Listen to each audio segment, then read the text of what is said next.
ఈ మన election code వచ్చిన 16వ తారీఖు నుంచి ఇప్పటిదాకా అంటే దాదాపు లాస్ట్ 10 to 11 డేస్లో ఎన్టీఆర్ డిస్ట్రిక్ట్లో క్యాష్ 1.4 crores, అదేవిధంగా 2.66 kg గోల్డ్, 7 kg సిల్వర్, తర్వాత పెద్ద మొత్తంలో డిపిఎల్ ఎన్డిపిఎల్ యాడ్ లిక్కర్ కూడా స్వాధీనం చేసుకోవడం జరిగింది. Total value of seizures is 3.5 crores.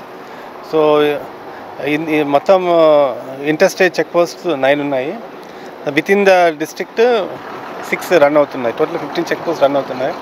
ఇంతేకాకుండా ప్రతి అసెంబ్లీ కాన్స్టిట్యున్సీకి 3 చొప్పున ఎస్ఎస్టీ అండ్ ఎఫ్ఎస్టీ ఉన్నాయి. అలానే ఎంసీసీ టీమ్స్ కూడా ఉన్నాయి.